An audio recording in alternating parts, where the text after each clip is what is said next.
नमस्कार, मैं हूं ललित और बंसल न्यूज की इस खास पेशकश मार्गदर्शन में आपका बहुत बहुत स्वागत है। अगर आप भी अपने करियर को सुनिश्चित करना चाहते हैं तो ये कार्यक्रम आपके लिए बेहद काम का है, क्योंकि हमारे इस प्रोग्राम में एक्सपर्ट्स आपका मार्गदर्शन करेंगे और बनेंगे लक्ष्य हासिल करने में आपके मददगार।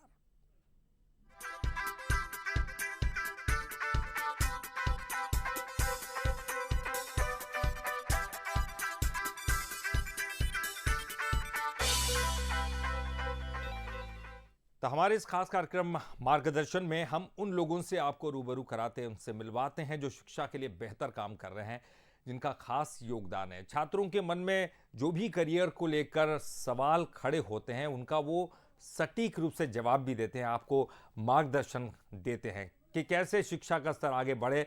इसके लिए वो लगातार कोशिशों में भी लगे हैं। और मार्गदर्शन की इस खास पेशकश में हमारे साथ हैं इंदौर से ताहिर शेख साहब, जो new Pithampur public senior secondary school Indorama Pithampur के प्रिंसिपल है। बहुत बहुत स्वागत करते हैं ताहिर साहब आपका। जी नमस्कार ललित जी जी and good evening all the viewers. जी नमस्कार ताहिर जी। और थैंक्स टू मैं ये बंसल जानना न्यूज। चाहूँगा, थोड़ा कुछ अपने बारे में बताइएगा और इस स्कूल के बारे में बताइएगा, कहाँ पर ये स्थित है और कौन सी क्लास तक यहाँ पर एजुकेशन होता है। जी जी सर, मेरा नाम ताहिर शेख है और मैं सन 2007 से ही शिक्षा के क्षेत्र से जुड़ा हुआ हूँ। मेरी ज़िंदगी के फॉर्मेटिव ईयर्स में ही मेरे शिक्षकों द्वारा मुझ पे एक अमिट छाप छोड़ी गई थी और वहीं मेरे मन में कहीं ना कहीं ये बात क्लियर हो चुकी थी कि मुझे इन the field of education, in the field of academics में ही अपने आप को एक्सेल करना है। और शायद उसी वक्त मैंने अपनी लाइफ के लिए अपना गोल क्लियर कर लिया था और अपने इस सपने को जीते हुए सन 2007 में मैंने पहली बार एक शिक्षक के रूप में अपनी इस जर्नी की शुरुआत की। As a mathematics and physics teacher मैंने अपने करियर को शुरू किया और वक्त के साथ प्रोग्रेस करते हुए coordinator, vice principal and principal और डायरेक्टर के पदों पर मैंने कार्य किया है। हाल फिलहाल at present I am working as a principal in New Pitampur public senior secondary school, जो स्कूल इंडोरामा पीतमपुर जिला धार में स्थित है। और जैसे कि मेरा मानना है कि एक बेहतर शिक्षा जो होती है वो एक अच्छे व्यक्तित्व का निर्माण करती है और एक अच्छा जो व्यक्तित्व होता है वो एक सृजन समाज का निर्माण करता है और एक सृजन समाज एक सशक्त राष्ट्र का निर्माण करने में अहम भूमिका निभाता है। और इसी विचार के साथ सन 1995 23 मार्च को आदरणीय श्री गनी खान द्वारा न्यू पीतमपुर पब्लिक स्कूल की स्थापना की गई। गनी सर इस स्कूल के संस्थापक और डायरेक्टर हैं और सर के अथक प्रयासों के बाद सन 1995 से लेकर आज तक न्यू पीतमपुर पब्लिक स्कूल शिक्षा की हर कसौटी पर खरा उतरा है। एक एजुकेशनल टीम होने के नाते हम बिलीव करते हैं कि जब बच्चा हमारे पास आता है तो वो केवल एक किताबी कीड़ा, एक बुकवॉर्म बनने के लिए नहीं आता है, बल्कि उस बच्चे का, उन पेरेंट्स का सपना होता है कि बच्चे का सर्वांगीण विकास हो सके। एक होलिस्टिक डेवलपमेंट, एक होलिस्टिक अप्रोच का सपना लेकर पेरेंट्स अपने नन्हे से बच्चे को स्कूल्स में डालता है। तो इसी विचारधारा को देखते हुए, इसी सपने को देखते हुए न्यू पीतमपुर पब्लिक स्कूल जो कि इंडोरामा धार में स्थित है, हम ऐसी शिक्षा प्रणाली चलाते हैं, एक ऐसा करिकुलम चलाते हैं जहां पे हम इस बात पे विशेष ध्यान देते हैं कि बच्चे का कैरेक्टर डेवलपमेंट, बच्चे की क्रिएटिविटी और क्रिटिकल थिंकिंग, इन तमाम चीज़ों पर अलोंग विद द एकेडमिक्स, इन चीज़ों पर बराबर रूप से काम हो। बिल्कुल बिल्कुल। ताहिर आज साहब, के इस आपसे युग में बहुत एक ज़रूरी बात है। और जानना चाहेंगे, आप कंटिन्यू कीजिएगा बात को। ये स्कूल में कौन कौन सी स्ट्रीम्स जी है, कॉमर्स है, साइंस है, या तमाम विषय जी जी सिखाए जाते हैं। जी देखिए, new Pitampur public senior secondary school जो है ये एक हायर सेकेंडरी स्कूल है और जी, यहाँ पे सभी स्ट्रीम्स अवेलेबल हैं। सब। यहाँ पे साइंस स्ट्रीम भी अवेलेबल है, कॉमर्स भी अवेलेबल है और ह्यूमैनिटीज़ भी अवेलेबल है। Along with the streams we are also providing all the sports facilities, ताकि बच्चे को एक पूर्ण रूप से एक उसका पॉइंट ऑफ व्यू मिले अपने करियर को सही दिशा में बनाने के लिए। तो it's an English medium school with all the subjects. अच्छा, साथ ही आपने एक बात कही कि आप मैथमेटिक्स के टीचर रहे हैं और वहीं से फिर आपने जो है लगातार सफ़र तय किया, अब प्रिंसिपल के पोस्ट पर हैं। तो एक अच्छा टीचर एक अच्छा प्रिंसिपल होता है, ये तो हम जानते हैं। एक अच्छे प्रिंसिपल वो शिक्षक तो हैं ही, तो क्या प्रिंसिपल के दायित्व के साथ साथ आप अभी भी पढ़ाते हैं बच्चों को? जी हाँ, मैं अभी भी बच्चों को पढ़ाता हूँ, अभी भी क्लासेस लेता हूँ और फिज़िक्स और मैथ्स जो है मैं बच्चों को पढ़ाता रहता हूँ। और बिल्कुल मैं समय-समय पे सभी क्लासेस में जा कर के विषयों का एनालिसिस करता हूँ, बच्चों का एनालिसिस करता हूँ, किस तरह से पढ़ाई चल रही है। तो still I am working as a teacher. अच्छा, क्लास की अगर बात करें, प्रत्येक क्लास में कितने बच्चे होते हैं, मतलब उसकी स्ट्रेंथ कितनी है, टीचर्स कितने होते हैं? देखिए, अमूमन we are right now having a team of 70 teachers 70। और जी। क्लास की बात करूँ तो 30-35:1 का रेशियो है। और इस बात पे पूरा ध्यान होता है कि एक शिक्षक के पास केवल सीमित ही बच्चे होने चाहिए, तभी वो अपनी क्लास पर पूरे रूप से ध्यान दे पाएगा। यदि आप स्ट्रेंथ बढ़ाते जाएंगे तो फिर एक शिक्षक के लिए बहुत मुश्किल हो जाता है कि वो हर एक बच्चे पर इक्वली ध्यान दे पाए, हर एक बच्चे के नोट्स को देख पाए, करेक्शन कर पाए। लेकिन तो आई ताहिर साहब, स्ट्रांगली कई बार रिकमेंड हमने ये कि भी देखा। स्ट्रेंथ रेशियो जो है दैट शुड जी। बी। कई बार हमने ये भी देखा कि जी अलग अलग कैलिबर के बच्चे होते हैं, कुछ पढ़ने में बहुत होशियार होते हैं और वो जल्दी से पिकअप कर लेते हैं, सारी चीज़ों को अच्छी तरह से ग्रास्प कर लेते हैं। लेकिन कुछ बच्चे थोड़े कमज़ोर होते हैं पढ़ने में, तो आप समान रूप से सबकी तरफ कैसे ध्यान रखते हैं, उसके लिए क्या विशेष आप कोशिशें करते हैं? देखिए, पहला तो ये जो स्टेटमेंट है कुछ बच्चे कमज़ोर होते हैं, तो मेरा ये मानना है कि कोई भी बच्चा कमज़ोर नहीं है। हाँ, ये ज़रूर है कि वो किसी अलग विशेष योग्यता के साथ है। जी। तो as a mentor, as a teacher या एज अ प्रिंसिपल आपको सबसे पहले अपने बच्चों पर इस तरह काम करना है कि आपको उनका बाइफर्केशन करना आना चाहिए कि आपका बच्चा किस फील्ड में एक्सेल कर रहा है। हो सकता है कुछ बच्चे एकेडमिक्स में बहुत अच्छा है, हो सकता है कुछ बच्चे आर्ट्स में बहुत अच्छा कर रहे हैं, हो सकता है कुछ बच्चे स्पोर्ट्स में बहुत अच्छा कर रहे हैं। तो इन तमाम चीज़ों को देखते हुए आपको उन बच्चों के अकॉर्डिंग एक एकेडमिक प्लान बनाना होता है।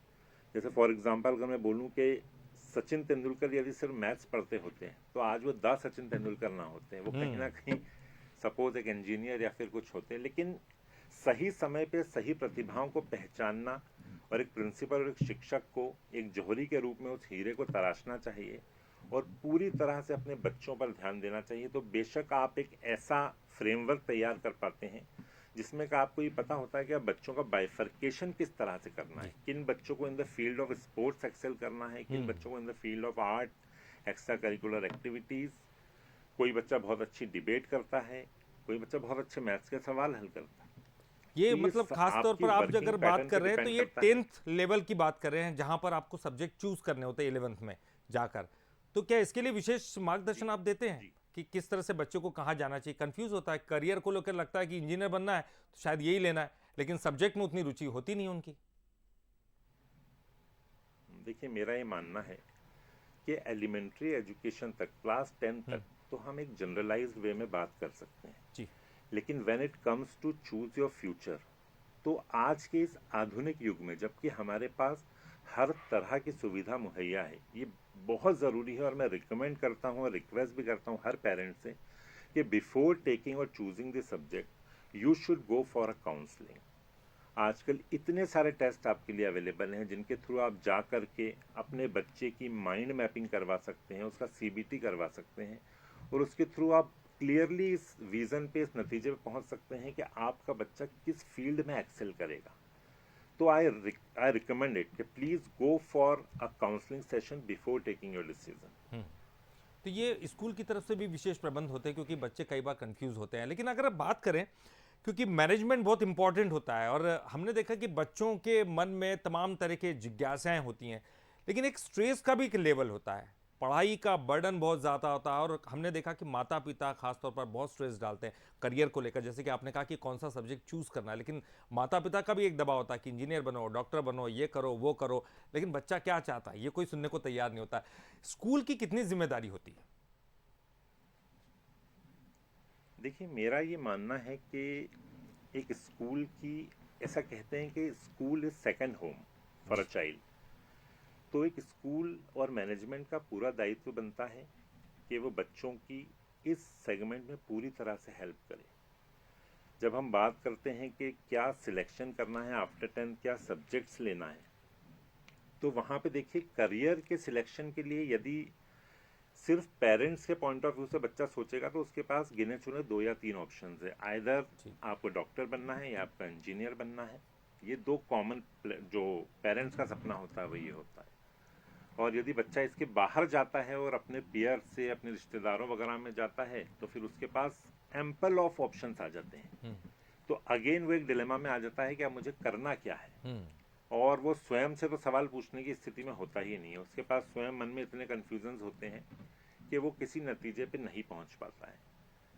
तो एक सही जो मार्गदर्शन जो स्कूल को यहाँ भूमिका निभाना चाहिए, जो बेसिकली और हम लोग जिस तरह से भूमिका निभाते हैं, हमारा मैनेजमेंट निभाता है कि हम बच्चों के लिए समय समय में साल में सेशंस अरेंज करते हैं, बहुत बढ़िया। जहां हम specially as per the need of the students हम काउंसलर्स को बुलाते हैं। जो काउंसलर्स उनके पर्टिकुलर पॉइंट्स पर बात करते हैं। जो 10th में विद्यार्थी हैं उनके लिए हम करियर काउंसलिंग सेशंस का अपने स्कूल में ही आयोजन करते हैं। तो इससे बच्चों को बहुत क्लियर विजन मिल जाता है कि एक्चुअली अब उन्हें किस फील्ड में आगे बढ़ना है। तो मैं सभी स्कूल से भी और मैनेजमेंट से यही कहूँगा कि they should support the student in this critical time when they are about to select their career. बहुत अच्छी बात बताइए। और आपके स्कूल में ये तमाम चीज़ें होती हैं, बच्चों को खास तौर पर इसका फ़ायदा भी ज़रूर मिलता होगा। लेकिन एक बात और मैं जानना चाहूँगा आपसे ताहिर सर, कि वो ये कि बच्चे जब भी पढ़ाई के लिए जाते हैं तो हमने कई स्कूलों में देखा कि सिलेबस कंप्लीट नहीं होता आखिर तक। कई स्कूलों में हो जाता है, कई स्कूलों में हम उसकी प्रैक्टिस के लिए समय देते हैं। तो उसका एक कोई खास पैटर्न होता है आपके स्कूल में किस तरह का, कि एक आधे समय तक पूरा स्कूल का सिलेबस खत्म हो गया, उसके बाद फिर उसकी स्टडीज हो रही है, एग्जाम की प्रिपरेशन हो रही है, किस तरह से आपके स्कूल में है? देखिए, बात सिर्फ स्कूल की ही नहीं है। आप किसी भी सेगमेंट में काम कर रहे हैं ठीक। तो कहा जाता है well beginning is half done. Well begin. जो भी व्यक्ति लीड कर रहा है, for example if I am leading as a principal, तो आपका ये दायित्व है कि at the starting of this session, जब बच्चे स्कूल में आए ही नहीं है उसके पहले आपको 10-15 दिन का समय जो मिलता है उसमें आप एक सिनॉप्सिस बनाइए। ठीक। उस सिनॉप्सिस में आप अपनी टीचर्स की एक मीटिंग लीजिए। उस मीटिंग में आप हर टीचर को विषयवार उसके जो विषय में जितने भी चैप्टर्स हैं हर क्लास में, वो उनका एक मंथली बाइफर्केशन करें। उदाहरण के तौर पर मेरे स्कूल की बात करूं तो मैंने अपने स्कूल के सिनॉप्सिस को इस तरह विभाजित किया है कि any how by the end of November और मिड ऑफ दिसंबर मैं अपना सिलेबस पूरा कर लेता हूं। उसके लिए एक प्री प्लान पूरा मेरे टीचर्स के साथ में मीटिंग करता हूं। मेरे टीचर्स एक synopsis according to their chapters, their skills, their knowledge वो पूरा बनाकर किस तरह वो डिलीवर करेंगे, क्या इस तरह से पूरा एक सिनॉप्सिस तैयार होता है। और फिर उस सिनॉप्सिस को हम रिव्यू करते हैं और जब एग्जैक्ट वो कंप्लीट हो जाता है पूरा एकेडमिक प्लानर, ठीक। तो उस प्लानर के साथ ही हम सेशन की शुरुआत हाँ। करते हैं। तो इससे कहीं भी यदि आपकी प्लानिंग स्ट्रांग है तो जी। थ्रू आउट द ईयर आपको कहीं भी चैलेंज फेस नहीं करना पड़ेगा और जी। बहुत ईजिली आप बाय दी दिसंबर अपना सिलेबस पूरा कर लेंगे और बच्चों को काफ़ी अच्छा रिवीजन तो के लिए भी टाइम इसके दे लिए आप पाएंगे। एक्स्ट्रा क्लासेस भी लेते हैं जिनको ज़रूरत होती है उनके लिए? देखिए, यदि कोई बच्चा फील करता है कि उसको किसी पर्टिकुलर सेशंस में या किसी पर्टिकुलर टॉपिक्स में ठीक। समस्या है तो हम रेमेडियल क्लास की बिल्कुल बच्चों के लिए व्यवस्था करते हैं। बहुत अच्छी बात। और जब बच्चों का डिपार्चर हो जाता है उसके बाद स्पेशल 1.5 आवर जी। की एक remedial classes according to the subjects होती हैं। हम सब्जेक्ट एक्सपर्ट्स को भी बुलाते हैं। तो ये भी मेरा स्कूल से निवेदन है कि आप ये भी बहुत अच्छा एक कदम होता है कि आप स्पेशली 12th और 11th के जो बच्चे हैं उनके लिए स्पेशल एडुकेटर्स बुलवाइए, उनको जो उस विषय में माहिर हों और बच्चों को और अतिरिक्त ज्ञान दे पाएं। मोटिवेट तो होते हैं। रेमेडियल सेशंस आर वेरी जी, इंपॉर्टेंट। बहुत बढ़िया। बहुत अच्छी बात है कि ये आपने तमाम चीज़ें अपने स्कूल में ये व्यवस्था कर रखी हैं। लेकिन आपने अपने टाइम मैनेजमेंट की बात की, लेकिन बच्चों के लिए भी बहुत मुश्किल हो जाता है, स्टडी कैसे करें, कैसे टाइम को सँभालें, बहुत मुश्किल हो जाता है। और घर पे, क्योंकि घर वाले भी, पेरेंट्स भी कई बार शिकायत करते हैं कि होमवर्क बहुत सारा आ जाता है, बच्चे घर में होमवर्क ही कंप्लीट करने में समय बिताते हैं। तो ये व्यवस्था आप किस तरह से करते हैं, बच्चों को किस तरह से टाइम मैनेजमेंट सिखाते हैं? देखिए, टाइम मैनेजमेंट एक ऐसा मैजिकल टूल है जो जिसको ऑपरेट करना आ गया वो फिर चाहे किसी भी क्षेत्र में हो उसको सक्सेस मिलने से कोई नहीं रोक सकता। मैं अगर पर्सनली मैं किस तरह से डील करता हूँ तो मैंने टाइम मैनेजमेंट के लिए एक फार्मूला बना रखा है और मैं eight the starting of the session अपने टीचर्स अपने बच्चों के साथ जब भी काउंसलिंग करता हूँ, मीटिंग लेता हूँ, तो मेरे पास एक फार्मूला है 8+8+8 का। ये क्या बात। फार्मूला बड़ा कारगर साबित होता है और आप भी इसे कर सकते हैं कि इसमें जो प्रथम 8 घंटे हैं आपके, उन प्रथम 8 घंटे में आप रॉक हार्ड मेहनत कीजिए अपने टारगेट के लिए।